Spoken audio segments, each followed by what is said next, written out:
Hi everyone, it's Sue with Ully Cats Designs and Ully Cats World blog.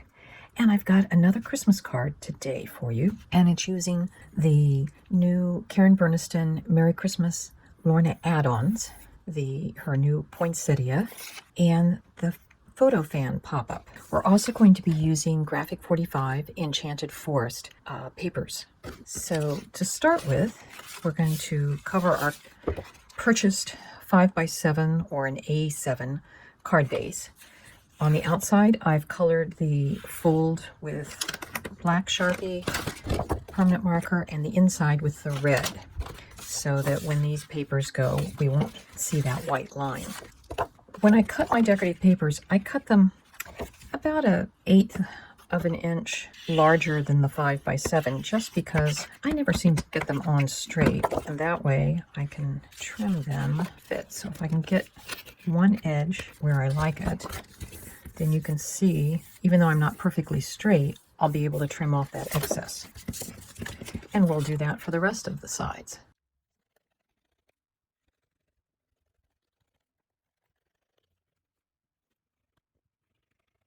I've got my papers all glued on, and I've actually decorated the back of the card because it's going to be hard for me to tell which is the exact side that I want for the front.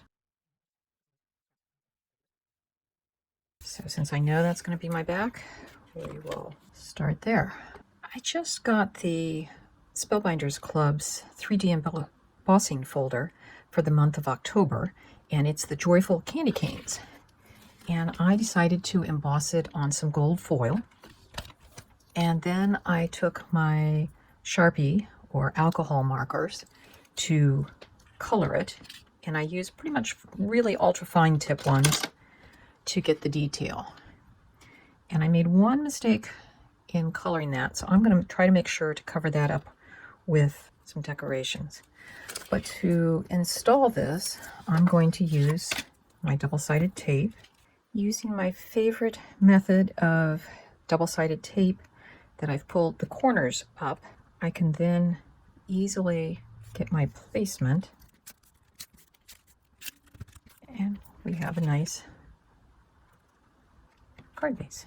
From the Lorna add-ons, the Merry Christmas, I've made my Merry Christmas. I've taken the stencil feature in the die and a gold metallic marker to do the dashes around it. And we're just going to place it. So as I said, it covers my boo-boo in coloring. And that looks like a nice placement.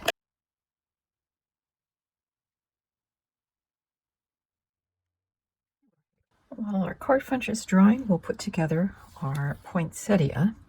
And it is from the Karen Burniston one. And I've cut 2 large and 2 smaller, and these just go together, and you're just staggering the petals.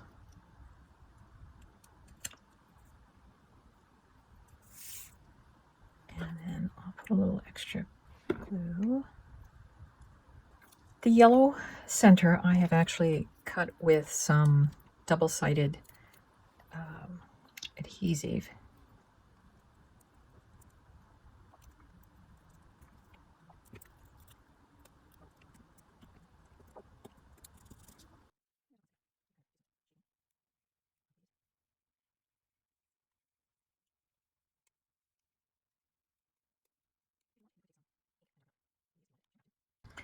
I have taken some of the forest moss distress ink and darkened this same green to make some of the outside features.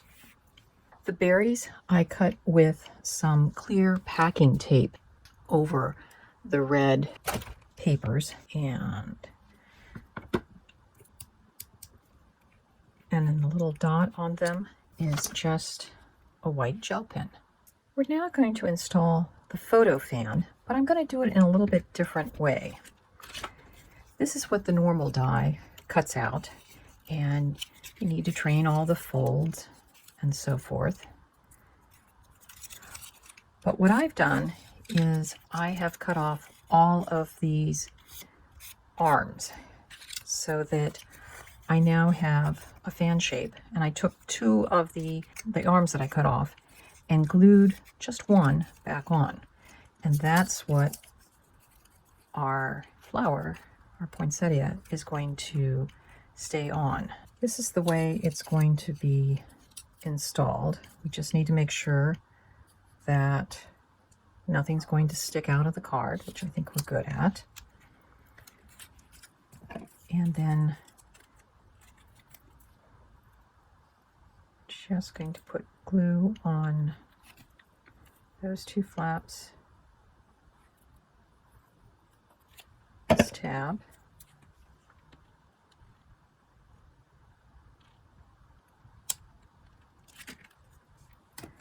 and that just needs to go up into. So we've got our photo fan installed. I had some issues where I've lost a little bit of the paper, so I am going to try to hide that by using some of the fir branches to cover up. I'm just going to put the glue down the center fold, and then we'll see, even though I've kind of bent these, we'll see what happens when we go to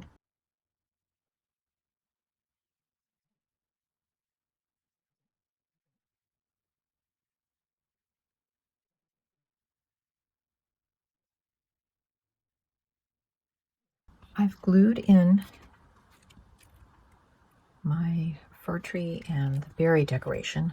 I actually just cut down one.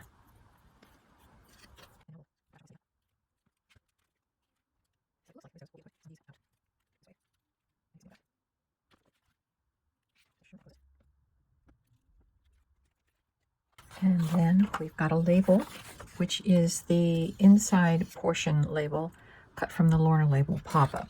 And we'll put that there. So I've trimmed out some border from the paper collection. And I've got things all glued down except for this last piece. And just to show you how I've been doing it, I know that's basically where it's going to need to go. We'll put some glue on it. Using the Christmas Borders 2, the candy canes, I've made a border strip, and then I cut the candy canes apart to add to the inside.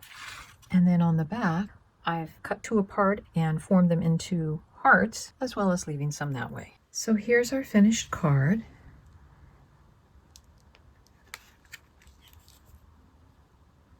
With our candy canes, place for a personal message. I hope you enjoyed this tutorial, and we'll see you next time. Bye-bye.